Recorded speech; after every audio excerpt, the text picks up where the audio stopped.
Buenos días, mi nombre es Adriana Rodríguez Franco. En esta oportunidad voy a realizar una pequeña presentación del proyecto titulado Elecciones, Participación Política y Expansión del Sufragio en Colombia entre 1909 y 1929,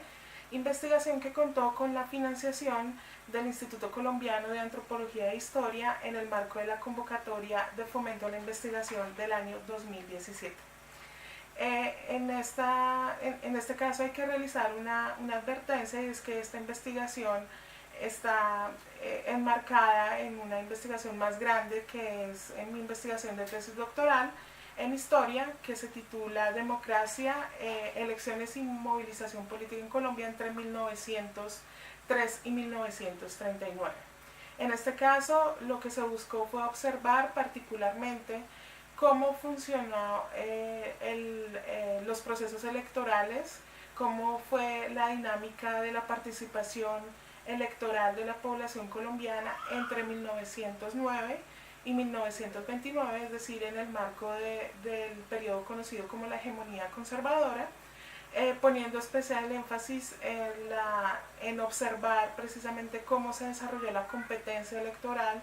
y los niveles de participación, si estos cambiaron durante este periodo, se incrementaron, teniendo en cuenta que hay un importante proceso reformista que se inició en el gobierno de Rafael Reyes, que después fue desarrollado también por el proyecto republicano de Carlos R. Restrepo, y durante los subsiguientes gobiernos de la denominada hegemonía conservadora. Bien, en este caso lo que hay que advertir es que se parte de una reflexión en torno a la cuestión de la democracia, del estudio de la democracia en Colombia, que ha estado asociada fundamentalmente a tres elementos. En primer lugar, la existencia de un sistema político dominado por dos partidos desde mediados del siglo XIX, dos partidos que van a disputarse el poder en las diferentes contiendas electorales y que van a dejar poco espacio a la existencia de terceras fuerzas políticas que estén en capacidad de disputarle el poder o la capacidad de obtener algún triunfo de orden electoral. De otro lado está el tema del fraude como un rasgo que se percibe recurrente en los procesos electorales, como una ausencia de transparencia en el desarrollo de las votaciones, la frecuente manipulación de resultados en favor de uno u otro partido, las constantes acusaciones y un ambiente de falta de legitimidad alrededor de los comicios. Entonces, esa situación va a dar también lugar a la tercera característica con la que normalmente se asocia el estudio de las elecciones en Colombia, y es el tema de la violencia. Cómo las elecciones han contribuido hasta cierto punto, y el fraude recurrente en los comicios ha contribuido al fraude electoral, es decir, también a la violencia, y cómo la violencia rodea constantemente las contiendas electorales, hace parte del desarrollo mismo de las votaciones. En nuestro caso, lo que vamos a tener en cuenta son que estos factores efectivamente son parte de las características del sistema democrático en Colombia. Lo vamos a entender como parte del sistema, más no como una especie de anomalías, que es uno de los rasgos que ha tenido la historiografía política tradicional, en la medida en que se consideran que estos elementos son anómalos o externos a la democracia. En este sentido, consideramos que más que elementos externos, son elementos que hacen parte del sistema. Bien, teniendo en cuenta el marco temporal, hay eventos muy importantes que definitivamente marcan el sentido y la orientación de las reformas que van a impulsar sobre todo las élites bipartidistas, reformas que en cierta medida buscan garantizar la no repetición de eventos, en este caso como la Guerra de los Mil Días, que se constituyeron en eventos que generaron un caos tanto en lo político, en lo social, en lo humano, en la infraestructura, en el comercio, y que dejaron una huella muy fuerte en relación precisamente con la consolidación de las rivalidades entre liberales y conservadores. Entonces, las élites en cierto sentido buscan garantizar que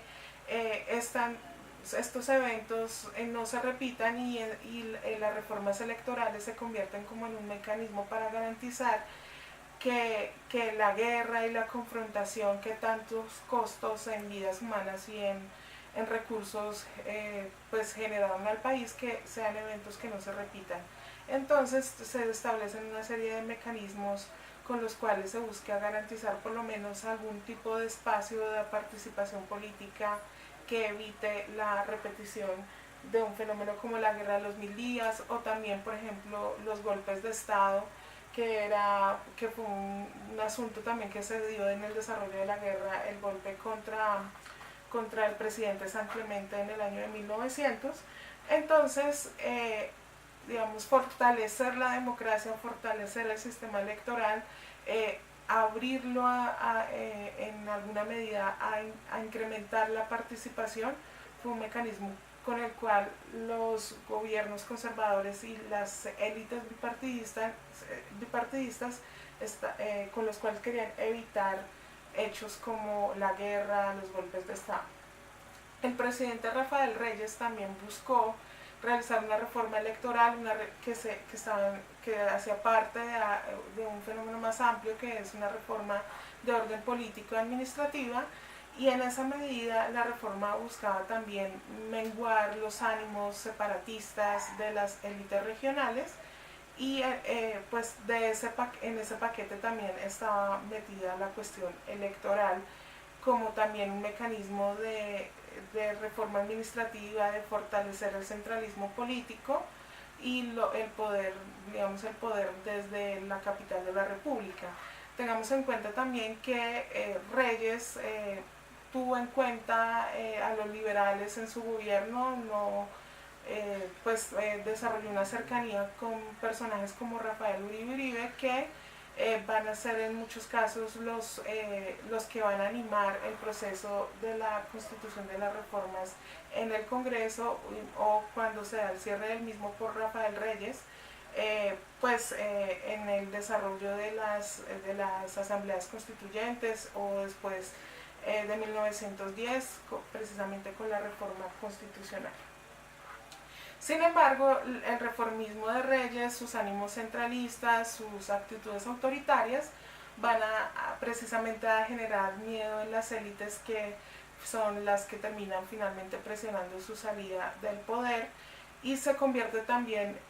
este tipo de políticas o de actitud para gobernar en uno de los peligros que buscan evitar, los rasgos caudillistas, los rasgos asociados a poderes autoritarios. Entonces también se convierten como en una especie de justificación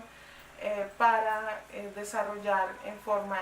las reformas de orden electoral y la ampliación del sistema democrático. Bien, entonces, de acuerdo a esa introducción, el trabajo plantea tres hipótesis fundamentales, y es que a pesar de que hay un proceso de orientación de reformista por parte de las élites, nuestro trabajo quería observar si existía algún tipo de participación en los procesos electorales que no se limitó exclusivamente al ejercicio del derecho al voto. Es decir, que si se dieron formas de participación que no necesariamente estaban traducidas en la posibilidad de votar. La otra hipótesis es que si el régimen político no se basó en la absoluta hegemonía del Partido Conservador o de las oligarquías. La tercera es si efectivamente había limitaciones en la participación popular en la vida pública, teniendo en cuenta que aunque se dan reformas que posibilitan una mayor participación en las elecciones, seguían existiendo restricciones. Durante estos años no se va a consolidar el tema del sufragio universal, ni siquiera para los hombres. La otra cuestión es si los actores políticos buscaban superar esas restricciones, es decir, si se observaba alguna actitud por parte de diferentes sectores de la población por no solo presionar, sino buscar de parte de las élites un respaldo en la búsqueda, en el planteamiento de las reformas, y si existe una correlación entre los obstáculos para la ampliación del sufragio y la participación electoral. Entonces,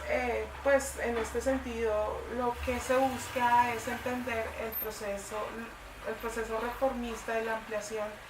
de la democracia no como un proceso lineal que tiende a una perfección en el ejercicio de la democracia, sino como un proceso que hay momentos en que se amplía y hay momentos en que se cierra. Veníamos de un proceso de ampliación de la democracia impulsado por los liberales durante el siglo, a mediados del siglo XIX, luego un cierre del sistema democrático con la Constitución del 86, de 1886, y en este caso estamos asistiendo a un proceso paulatino de apertura, un proceso controlado en la medida en que las élites buscaban tener efectivamente el control de la participación popular en la política. Entonces la pregunta es cómo funcionaba la democracia en Colombia a principios del siglo XX, una pregunta más general que abarca no solo los resultados del proyecto formulado para el ICANN, sino una pregunta más amplia. Sin embargo, estos elementos van a estar presentes en el proyecto que se desarrolló en el ICANN. Entonces, hablar de las instituciones electorales, las prácticas electorales y los actores que efectúan esas prácticas. Las instituciones como el marco normativo que orienta las prácticas, el quehacer de las elecciones, y de otro lado, pues, cuáles son los actores que interactúan en ese sistema electoral. Tengamos en cuenta también que dentro de estas prácticas electorales consideramos temas precisamente como el fraude y la violencia, que aunque no están contemplados dentro de la legislación y las instituciones que de hecho están diseñadas para evitar esos fenómenos, pues entendemos que hacen parte de la realidad del fenómeno electoral y no se pueden apartar. Y en los delitos electorales y las diferentes prácticas asociadas a las elecciones que normalmente se ven como una especie de anomalías, pues realmente hacen parte de la vivencia de esa cuestión electoral. Hubo una revisión historiográfica que se orientó hacia dos ámbitos, un ámbito más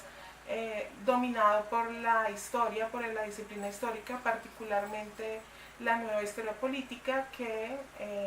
renovó desde la década del 80 la mirada sobre la cuestión de lo político como un elemento más ligado, en este caso, a lo cultural y no exclusivamente a una historia institucional o una historia de los grandes próceres de la historia patria tradicional, sino una nueva historia o unas nuevas miradas sobre la vida política de las sociedades entendida no solamente como una cuestión elitista, sino como una cuestión mucho más amplia y que está atravesada por la cuestión cultural. Entonces, esa historia política se ha interesado por el estudio de la democracia, por el estudio de las elecciones y también de la confluencia con los desarrollos teóricos del concepto de cultura política desde mediados del siglo XX por parte de la ciencia política. Entonces, se confluye en una mirada hacia el asunto de la cultura política como un concepto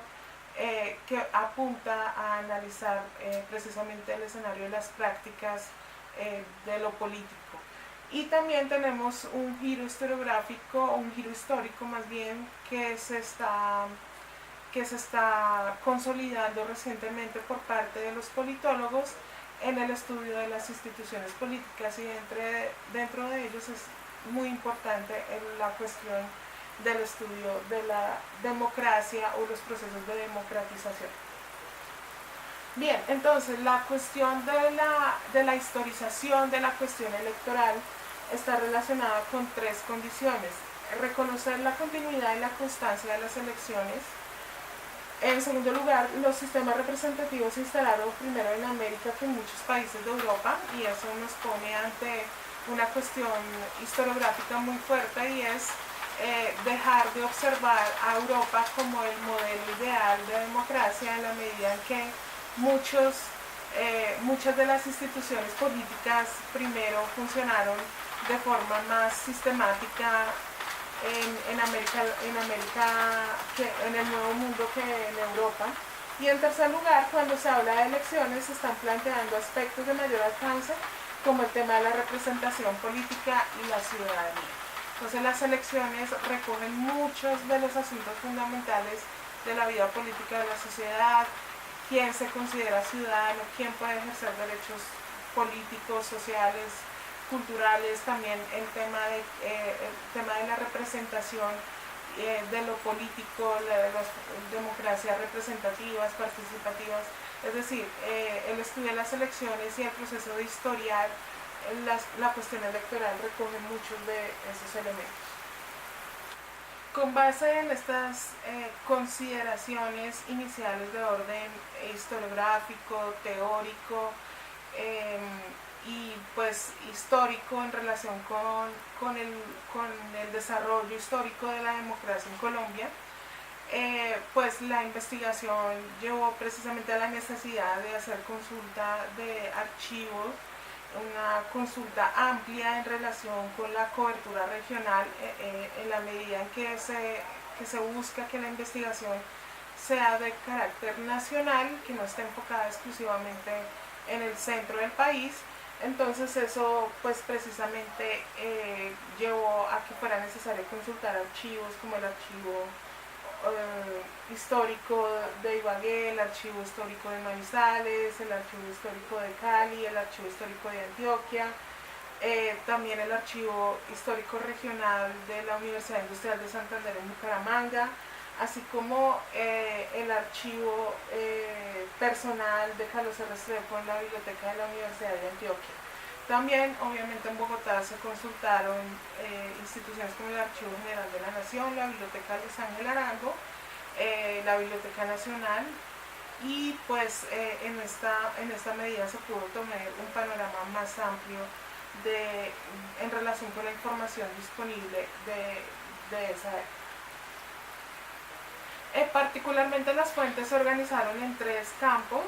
unas fuentes de orden institucional que tienen que ver con los códigos, la legislación, los proyectos de reforma legislativa, toda esa información también, la prensa oficial que nos permite acercarnos a la forma en que se desarrollaron en el Congreso y cómo los diferentes gobiernos trataron la cuestión electoral, la legislación, cómo fue reformada en los diferentes momentos del periodo observado. Otras fuentes un poco más diversas que permiten identificar cuáles fueron los actores involucrados en los procesos electorales. Tuvimos acceso a censos, a listados de censos electorales en diferentes regiones del país, que nos indican precisamente cuáles eran las condiciones de acuerdo al tipo de ciudadanía que se desarrollaba entonces, cuáles eran las condiciones que tenían esos individuos que pertenecían a un censo electoral o a otro. También tuvimos la oportunidad de observar listas de candidatos, información relacionada con el apoyo o las nominaciones que realizaban los partidos y cómo todo eso estaba relacionado con el desarrollo de los procesos electorales. Tenemos también fuentes relacionadas con las prácticas que tienen que ver con el desarrollo de las campañas. Tenemos también fuentes que tienen que ver ya con la actividad del escrutinio, del conteo de votos y todas esas actividades relacionadas con los comicios. Bien, entonces la investigación buscó realizarse en diferentes niveles, precisamente ante la ausencia de información relacionada con las estadísticas electorales. La mayor parte de la información electoral de la época es fragmentaria. Se hace necesario reconstruir algunas series, incluso de la votación más importante, que es con la que se construyeron los resultados de esta investigación, que son las elecciones presidenciales. En la mayoría de los documentos se daba información fragmentaria sobre esos resultados, por lo que hubo que hacer un proceso de reconstrucción de cifras. pues teniendo en cuenta que es a partir de 1930 o incluso 34 cuando hay documentación oficial que recoge estos datos. En estos casos hay que hacer un proceso de construcción de series que lleve también a un proceso de análisis cualitativo y cuantitativo. Como ya se señaló, la investigación busca darle algún tipo de enfoque regional al estudio de la democracia y pues tratar de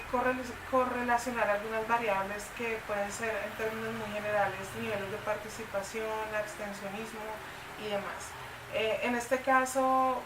exclusivamente pudimos observar algunas variaciones en cuanto a la participación regional en los comicios y cómo se orientan hacia un partido y otro, que es un asunto bien importante. El tema de la comparación, como ya señalamos, regional, pero incluso en una perspectiva más amplia, una comparación en relación con el contexto latinoamericano sobre el proceso de transformación de la democracia. Y un ejercicio pequeño y muy incipiente de una pequeña cartografía electoral, pensándola no únicamente como una ilustración de cómo se desarrollaron las elecciones, sino como una fuente, como un proceso de construcción de fuentes que permitiera precisamente observar cosas que no son tan fáciles de ver simplemente en un cuadro o en un texto. Y precisamente la pequeña presentación que que se está haciendo el día de hoy apunta a mostrarles algo de esos mapas que se realizaron y que pues se espera perfeccionar más adelante en la investigación más amplia que se está realizando. Bueno, en cierta medida los hallazgos fueron muy interesantes. Hubo hipótesis que infortunadamente por cuestiones de tiempo todavía no se han podido observar, que requieren un acercamiento mucho más agudo a algún tipo de fuentes, pero se ha avanzado considerablemente en relación con la verificación de algunas sospechas que se tenían en relación con la política y con los procesos electorales de la época. En primer lugar, las reformas electorales no fueron exclusivamente producto de la Unión Republicana, sino que esta tuvo otros objetivos, que es muy importante señalar precisamente ese acuerdo de la Unión Republicana como una posibilidad de darle una fuerza a una tercera vía política que pues aparentemente, por lo menos en la cuestión electoral, no fructificó, pero que nosotros vamos a seguir observando durante buena parte de la década del 10 y del 20 en la vida política del país. Entonces vamos a ver que esas reformas electorales que se plantearon también buscaban consolidar la institucionalidad electoral en oposición a las tendencias belicistas de los partidos tradicionales, con miras a consolidar la paz política del sistema republicano de corte liberal. Conjura la posibilidad de que se instalaran en el poder caudillos de corte decimonónico de cualquiera de los dos partidos. Estábamos comentando especialmente el tema de Rafael Reyes. Y en tercer lugar, aumentar controladamente la participación política de más sectores de la sociedad con el fin de incorporarlos a la democracia en condición de ciudadanos, aunque con una concienzuda regulación de sus derechos y sus deberes. Entonces, efectivamente, se pudo evidenciar un incremento notable de la participación de los habitantes de Colombia en esa época, pero una participación que se va a dar en el cauce de la legislación instaurada por los conservadores y que tenía en el fondo un espíritu republicano, es decir, un espíritu de los sectores moderados de los dos partidos tradicionales. Entonces, entre los hallazgos de la investigación se estableció que el sufragio universal masculino no era necesariamente el elemento central de la consolidación de la democracia liberal en Colombia, por lo que la eliminación de las restricciones en el derecho a la participación electoral fue objeto de múltiples y enconados debates. Es decir, las propuestas incluso del Partido Liberal no estaban necesariamente orientadas a la búsqueda de un sufragio universal. Sin embargo, hacia ese punto van a empezar a orientarse las reformas planteadas por el liberalismo, teniendo en cuenta que era importante el incremento de la participación electoral a favor de los liberales, sobre todo en las crecientes ciudades colombianas de esa época. Otra cuestión importante es que el reformismo en la legislación sobre las elecciones se concentraba en la búsqueda de la representación proporcional de los partidos en las corporaciones conformadas mediante el voto, y con la que se pretendía brindar una mayor representatividad del Partido Liberal y así calmar los ánimos de los sectores más inconformes de esa colectividad y evitar la gestación de otra confrontación bélica. Lo que observamos entonces es que la estrategia de parte de los sectores, tanto liberales como conservadores, que estaban interesados en plantear las reformas, era evitar la confrontación bélica, evitar la llegada al poder de un caudillo autoritario y en esa medida el incremento de la participación electoral del conjunto de los ciudadanos y el otorgamiento de algunos espacios de representación política a los liberales era el camino para evitar esos peligros que se pudieron observar en los procesos políticos y sociales del país durante el siglo XIX y a principios del XX, particularmente la Guerra de los 1000 días. Bien, entonces la investigación también permitió observar que las reformas electorales estaban ligadas en esa época pues, a fenómenos como la ampliación del espacio político. En esa época un aumento considerable de la participación, la necesidad de otorgar representación a las minorías políticas, no solo en este caso representadas por el Partido Liberal, sino también por las nacientes fuerzas de la izquierda, los sectores socialistas, comunistas, cambios en la movilización partidista, es decir, un incremento de la política de masas, que aunque en esta investigación particular no se considera, va a ser especialmente visible en el desarrollo de la campaña y elección de Enrique La Llarrera en 1930. Todo esto nos permite entonces hablar de una mayor participación de la ciudadanía en los asuntos políticos, una participación que está controlada por una legislación electoral que está diseñada precisamente para ampliar controladamente esa participación, y en este sentido también esto nos permite cuestionar una absoluta hegemonía del conservatismo en esa política de la década del 10 y la década del 20. Bien, este es un mapa que nos permite observar las diferentes circunscripciones electorales, que en muchos casos estaban diseñadas precisamente para organizar y recoger población, en muchos casos no necesariamente por motivos geográficos, sino para dar cierto equilibrio en términos del número de votantes por cada unidad o cada circunscripción. Entonces vemos, por ejemplo, como una circunscripción como la de Cundinamarca pues podía cubrir territorios tan disímiles como el Baupés y la parte central, que era Cundinamarca. Entonces esta es un mapa de los circuitos electorales, teniendo en cuenta que pues muchas de estas regiones sobre todo las fronterizas, no tienen el estatus de departamento, sino de intendencia o comisaría, de acuerdo a las reformas administrativas y políticas de 1910. Bien, en la elección de 1914, este mapa nos permite observar el nivel de participación electoral. Tengamos en cuenta que esta elección es fundamental porque es la primera en la cual los ciudadanos van a elegir de forma directa al presidente de la República. es decir, hay una votación directa por el presidente, entonces esto obviamente hace que la participación electoral se dispare, pero en este caso la competencia electoral se desarrolla entre el candidato conservador, José Vicente Concha, y el candidato de la Unión Republicana, Nicolás Esguerra. De todas maneras, el triunfo de Concha es muy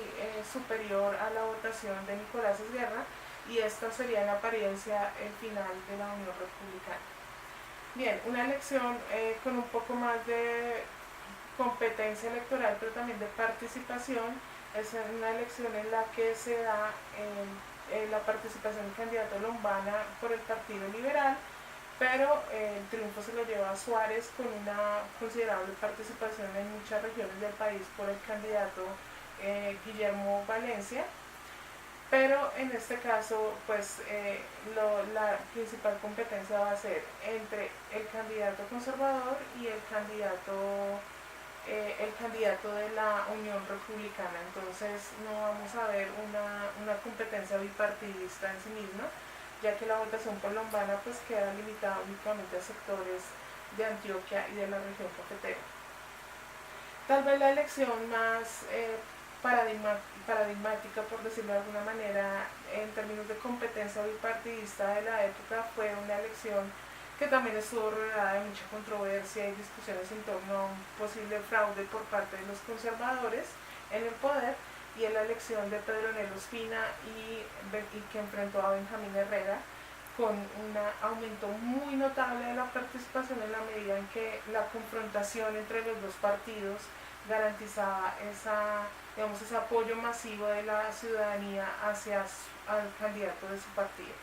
El triunfo va a ser para Ospina, sin embargo, el candidato Herrera consolida una importante votación para el liberalismo. No logra ser mayoría, tal vez en zonas tradicionalmente liberales de la costa pacífica o de la costa atlántica, pero en general hay un considerable aumento de la participación. Por lo contrario, hay una disminución de la participación en la medida en que no hay una disputa bipartidista, hay una abstención por parte del liberalismo, y es la elección de Miguel Abadía Méndez, pues que no tiene mayor competencia ni mayor interés, precisamente por haberse desarrollado sin competencia electoral. Y de otro lado tenemos ya la votación que va a dejar a los liberales nuevamente en el país, que es la votación de 1930, de febrero de 1930, con el posicionamiento de Olaya por encima de la división conservadora entre el general Vázquez Cobo y Guillermo Valencia, que ya en este momento era el candidato conservador. El candidato de la Unión Republicana realmente va a ser el propio Olaya Herrera, quien va a recibir de forma directa el apoyo de figuras como Carlos R. Restrepo. Entonces, en este caso, la participación se incrementa, la votación, el número de votantes se consolida, y vamos a tener una democracia mucho más, en este sentido, por lo menos, mucho más amplia en el sentido de la participación electoral. Esta elección entonces se constituye en la más relevante porque evidencia la dimensión que alcanzaron las reformas que se desarrollaron desde años anteriores, y permite efectivamente observar el aumento de la participación electoral y de la competencia, en este caso entre los dos partidos, entre liberales y conservadores, y también entre las facciones políticas. Bien, entonces agradezco nuevamente a LICAN por haber permitido la realización de esta investigación. También agradezco entonces a las diferentes instituciones que permitieron la consulta de los diferentes materiales, y muchas gracias por su atención.